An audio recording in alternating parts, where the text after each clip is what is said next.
So hi everyone, I welcome you all to my YouTube channel. So this is yet another video in the topic of construction contracts and tendering. Very important video because it will cover three very important and practical terms. I'll take some very practical examples to make you understand what is a notice inviting tender, what is an EMD. This is like very much important for all those who are a part of contracts and tendering team, proposals team. Then what is the pre-qualification of contractors, how does it occur, when does it occur, and what all information is required as a part of pre-qualification by the contractors. I'll discuss everything in detail. Watch the video till the end. I am 100% giving you a guarantee that you will be able to understand and differentiate all these terms very properly. Okay, so without any further delay, let's get started. So first term is nothing but your notice inviting tender. Now see what happens. For example, let's take a very common example. For example, gate examination is one of the examinations which is to help you get into PSUs and your MTech program at IITs or NITs or something like that. So how do you know that GATE 2024 is being conducted in the month of February 24? What will happen is the GATE committee or maybe the IIT which is conducting the GATE, they will release some notification in the newspaper. So suppose it's Times of India. They will release a very small notice and they will give the advertisement that GATE 2024 forms are out now. You can apply for GATE 2024 by like end of October 2023. You can submit all your details by logging into www.gate.iitkanpur.com, something like that. They will also mention the fees, that how much is the fees this time. All these information will be given by the IIT, respective IIT who is conducting GATE in the newspaper. So this is basically they will advertise. How will you come to know that GATE 2024 forms are out now? So they will just advertise it. Similar to this is your notice inviting tender. Suppose I am a very small contractor. This is me and I am a very small contractor who take building contracts. I am just into buildings contracts. For example, now there is like a government of maybe Delhi or someone who wants AIMS project, who is wanting to construct one facility for AIMS project in their respective city or in their respective state. Okay, now for this, for me to come to know and for me to bid for this project, how will I come to know that AIMS has released the tender document in their website, or they are starting the sale of the tender in their particular building or something like that, and the tender is coming on this and this date and closing on this and this date. So they release one notice, and this notice is for open bidding. Open bidding means usually government tenders are open bidded. Like open bidding means every contractor is invited to participate. Selective bidding is that some selective and very reputed big contractors are invited. But in case of open bidding, since everyone is invited, so they will release it publicly. It's a publicity kind of advertisement. Okay, so any organization wants to get some work done, releases notice for details of the work to be executed for the contractors to know about it and bid. So through this notice inviting tender, I will come to know that one tender has come for AIMS facility at Delhi. Okay, and they are inviting us to purchase the tender document and bid for that particular thing. Now what all like where all they can publish this notice inviting tender? In the official websites or maybe in newspapers. Usually everything is now online. Mostly they usually publish everything in online mode only. Very less paperwork and very less physical things are now going on. Or maybe some portals also, some government portals or something like that, they can publish this NIT there also. Okay, what all things will NIT contain? NIT contains all these information. The very first information and very crucial information is the project details. First of all, they will tell that I want one AIMS hospital to be constructed, that AIMS hospital with 16 blocks or 16 buildings. They will also tell that what is the estimated cost. Based on their estimation, they are telling that for us, we think that for this complete project will be estimated to be completed in rupees 1500 crores CR. Okay, they will also tell the estimated time. That means the project will start on this and this date and will finish on this and this date. This is the contractual start and this is the contractual finish. Estimated, not exact.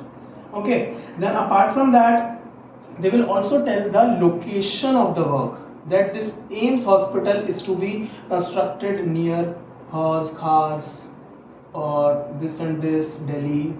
Then pin code also they will mention. So they will mention the location and they will also mention the nature of work.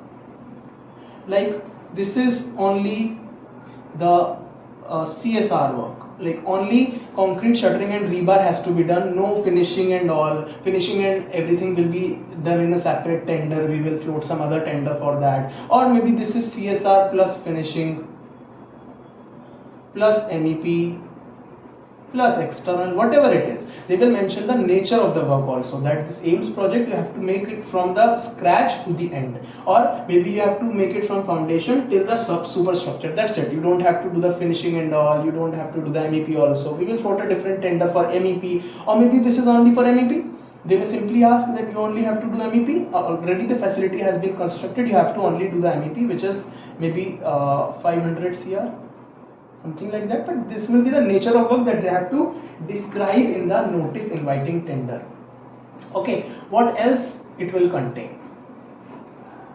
Other than that, it will also contain, let's make it A. It will also contain the start date, time, and end date time of sale of the tender document. This is just an advertisement, but actual tender document will be available from, let's say, this and this date. Till this and this date you can purchase the tender from our building. They will also tell the location from where you can purchase the tender. Otherwise they can also tell that you can download the tender from this and this website from this and this date till this and this date and till this and this time. Okay. Apart from that, it will also tell the cost of tender document. Every tender document has a certain fees which is non-refundable. Like when you fill the gate form or some form of a government exam or something, you have to pay a certain fees for filling that form, which is non-refundable. They won't tell that you fill the form for 200 rupees and we will refund you if you get selected or if you even not get selected. So this is some tender document fees which is very minimal. Like for big contractors, this fee is nothing actually. So you have to pay this particular fees, which will be also listed in the NIT, that the fees for this tender document is this lakh or this much, or 10,000, 20,000, 1 lakh, whatever it is. Apart from this, the place and mode of getting the tender document, which is inscribed in this, I have already told. Then EMD value. What is the earnest money deposit that you have to pay will also be mentioned, and when it has to be paid. Usually you pay EMD with the bid. When you bid, when you submit your final tender workings, then you pay the EMD. What is EMD? In the next point only, in this video only, we will be discussing what is EMD. So just give it a pause as of now. Okay, apart from that, it will also tell you that what is the place, date, time of bid submission. The bid means nothing but your rates, final workings of tender that you have done as the contractor. So when the bid has to be submitted, there is a last date beyond which they won't accept your bid even if you have done a lot of hard work, because contractors, they have to go through a lot to complete this bid. They have a very stipulated time, 15 days, 20 days. In that only they have to do complete workings and they have to submit their bid. So they should know that when the bid has to be submitted. Nowadays you just have to, in the case of lump sum, what they do, you just have to mention one figure in online portal that my rate is 100 crores. That's it. So they will tell whether you have to submit it physically, whether you have to submit it online, when you have to submit, something like that. And last but not the least, place, date and time of opening of the bids. When the bids will open, where the bids will open, and at what time the bids will open. So this is nothing but your notice inviting tender. I hope NIT thing is very much clear to you now. Now, one thing which we discussed in NIT is EMD. So let us talk about EMD in detail. And again, I am telling you, EMD is very important topic for all the contract engineers. They should know fully what is Earnest Money Deposit, EMD. Now see, again one very basic example I am taking. For example, in the open bidding, a government has asked for the AIMS Delhi. Let's say AIMS Delhi is to be constructed, and let's say it's 1500 CR. Now they have released the notice, so you have to purchase the tender document. Every small contractor will be interested in purchasing the tender document because the tender fees, the fees that they have to pay for purchasing the document is very negligible and minimal. So a pool of 100 or 150 contractors will come and take this tender document. Now see, what is earnest money deposit? Earnest money deposit is nothing but a security that you have to submit. This is not submitted during purchasing of the tender, but when you submit your bids, then some security amount you have to pay, which is nothing, maybe somewhere around 1 to 2% of your estimated cost given in the NIT or the tender cost. 1 to 2%. For example, if 1500 crore project is there, then your EMD can be somewhere around 15 crores or 30 crores. So EMD is not a small amount. For a 1500 crores project, 15 crores EMD or 30 crores EMD is a big amount. It's a very big amount. So for the contractors who are really willing to participate in this, they only will now pay this amount. So basically, to select the best contractors or really the contractors who are willing to take this project or the serious contractors, they take this amount from them, because they have to submit this 15 crores now while submitting their bids. The contractors who will be really serious, they only will submit this very big amount. The ones who are not at all serious, not at all confident, they will not even submit, because if they submit this and they do not take the project upon winning the project, suppose a very petty contractor who is not at all interested, if this amount would have not been submitted and if he becomes L1 contractor, like he quotes the least, but he does any tigdam, he is not at all interested, he just quoted very less just to win the project, and he has a plan to run away later and all by taking the advances and everything, then he will not have to pay this in case there is nothing like EMD. Then this L1 contractor will win the contract and run away, but the client has no security from him, so client will be in trouble now. So for them, now the client, if client takes this EMD, he can forfeit this amount if the contractor does not get into a contract, he does not sign the contract or he breaches the contract, the client can forfeit this particular EMD. So this is for what EMD is taken by the clients. Now let us understand it again. All the details of EMD are given in NIT. This is very one part. Second is, it's a security submitted by contractor with completed tender or while submitting the bid for segregating serious versus non-serious bidders. The ones who will be serious will only submit this EMD and take participation. Okay, to avoid, why is this taken? To avoid contractors from backing away after winning.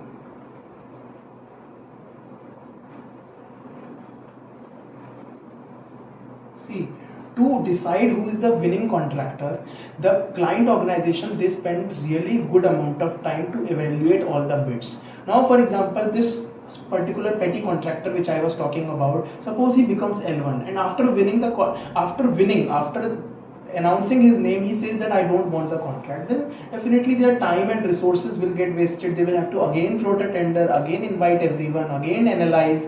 So For segregating this non-serious person, they have kept this thing, because if he says no, you have announced my name but I don't want to a part of this contract, then they will forfeit his EMD amount, which is 15 crores or 30 crores for a 1500 crores project. So definitely this contractor will not want to lose his 15 crores or 30 crores. Okay. Next point is to avoid the wastage of time. So this is for everyone, for the wastage of time of the client also and the contractor also, because other contractors who are really serious, their time will also get wasted if some faltu contractor will get into the contract. Okay, this is also called as the bid bond. This is a bid money that you have to take the bid, you have to take the contract if you have bidded and if you have won. This is 1 to 2% of the estimated cost of project which is mentioned in the NIT. See, client will have their own calculations. They will say 1500 crores is the estimated cost from my side. My contractor will say no, for me I will make it in 1450. Another contract will say I will take 1510. Another will say I will take 1530. Another will say I will do it in 1300. So this is the L1 contractor. This contractor will win if everything goes fine. So the 1 to 2% will not be of 1300, instead it will be of 1500, which is given by the client, estimated cost of the client. Okay. Another thing is it is refundable. All the contractors who have not won, they will get the full refund for this. Okay, like this contractor, these 3 contractors, they will not win, no, only this will win. So these 3 contractors will get complete 15 crores by after the announcing of the winner, after concluding their contract. But this contractor should also get this amount, but usually what they do is they convert this 15 crores in a security deposit. This contractor, after winning, he has to pay a security deposit of almost 5%, 2.5 to 5% security deposit. So they will cover this EMD as a security deposit. Again, it's refunded only. Otherwise, if they refund him, they will have to pay security again. So they are compensating it for the security. So this is refundable. But in case the contractor says that now the client has announced that L1 is this 13 crores one person, but L1 says no, I am not interested in taking this project, then in that case the client has the power to forfeit this 15 crore and he will not refund to him. Okay. Next is it can be submitted in the form of cash or demand draft or BG also. Anything is fine. No, if he submits in the form of BG also, then also the client can encash this BG from the bank. Then this is valid till 90 days of tender. The validity of this EMD amount is till 90 days. And one more important thing is that it is non-interest bearing. While submitting your bids, you will pay this. When you announce it, till that period, it will not bear any interest. Your money will lie with the client and they will not pay you any interest for this. I hope this is clear to you all. Now moving on to the last but not the least point, which is your pre-qualification for the contractors. Now see, what happens is, I told you that there are n number of contractors. I want to construct the AIMS facility. I have floated the NIT. Now so many contractors will come and purchase the tender document. But the thing is, there may be a contractor, let's say this is one contractor, this is second contractor, this is third contractor. This contractor has only an experience of constructing the roads and expressways. But he has never constructed any building so far, any hospital so far.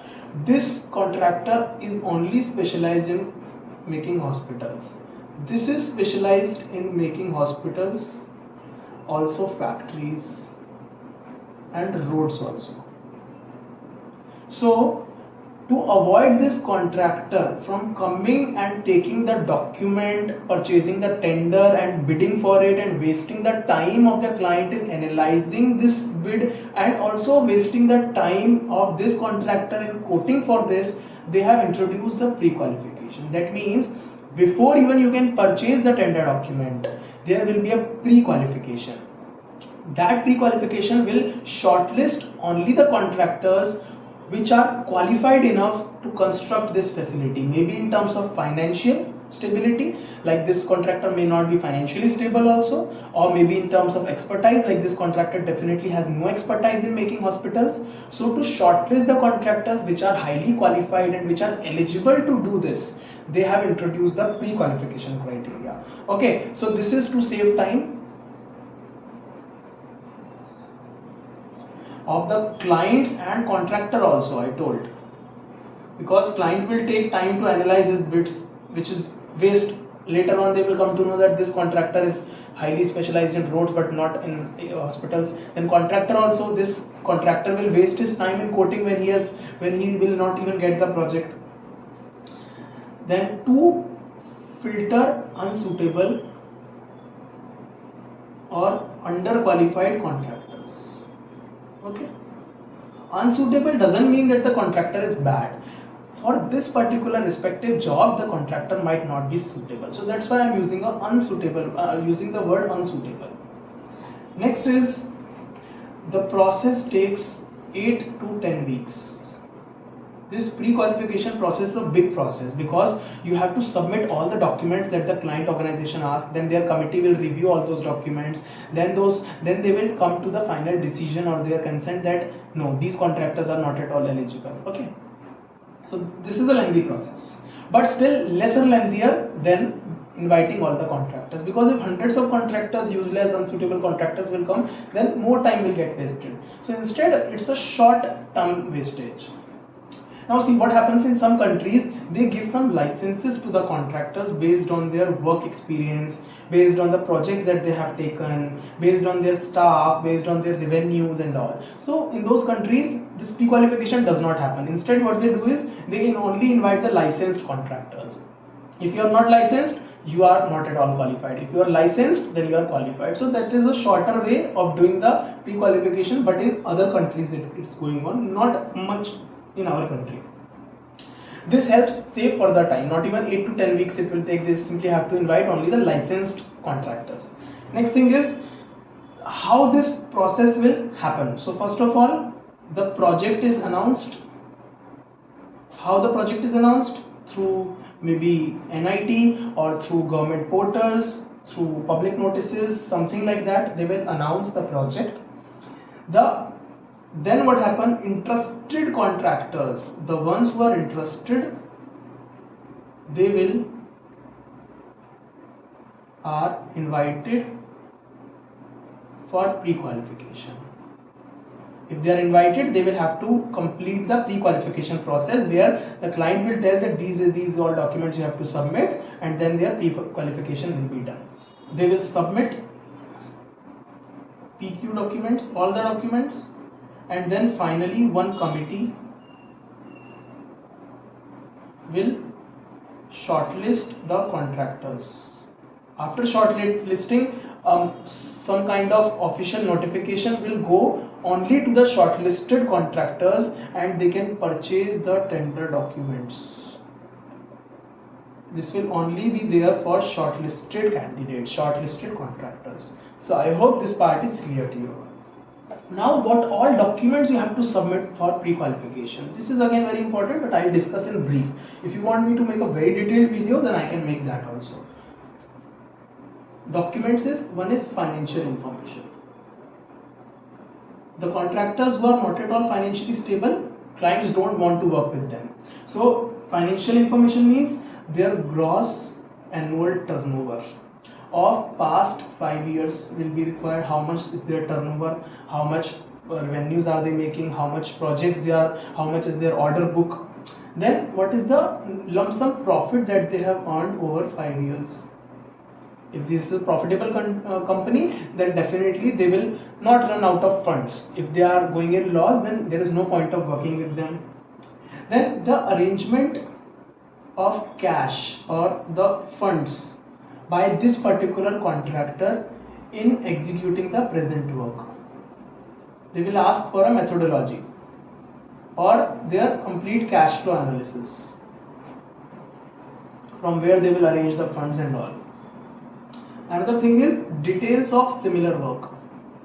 The clients will also ask that what all similar works you have done, like the project details of past 5 years, similar project, like if hospitals for AIMS or some other hospitals you have done, then what is the cost of those projects, what is the completion dates, start dates, then any legal issues during those projects.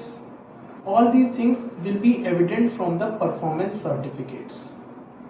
The client will simply ask that give us your performance certificates for all these projects, and from there they can track this information. Performance certificate is nothing but it will show that you have done this project in this cost and actual date was this, completion schedule date was this, and whether there was any arbitration case or any legal issue went to the court or something like that. Then your concurrent commitments, that what all commitments you have done right now, that apart from this project what all projects you are into right now. This will let the client judge about their bid capacity, that how much contractor has a capacity to bid. And then also it will tell about the intention of the contractor. Suppose a contractor has so many works with him, then definitely he will not be able to involve too much into this particular project. So this will also tell about their intention to work. Then organization structure.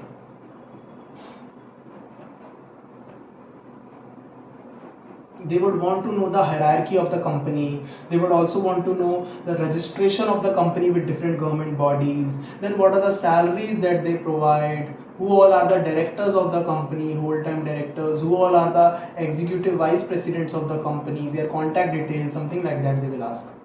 Then there are details of plant and machinery that is available with the company, and if it's not available, how will they arrange for the present plant and machinery equipments and all.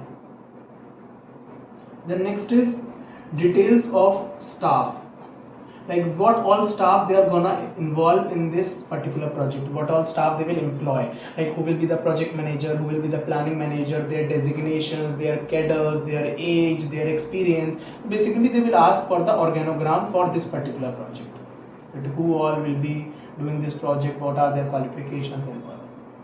Then some other details like what are their quality plans, how will they do the testing and all, then what all equipments they will be using, if they have any ISO certification, International Organization for Standardization certification, what is their health and safety plan, EHS plan.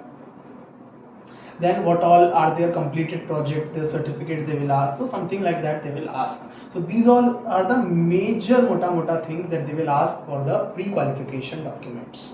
So I hope this video is clear to you all. So do subscribe to the channel, and I'll be coming up with many more practical videos on the aspects of construction contracts and tendering for the contract engineers, tendering engineers, proposals engineers, also for the billing engineers at site, planning engineers at site, and even to some extent for the execution engineers also. So stay tuned, do subscribe and like this video. Thank you.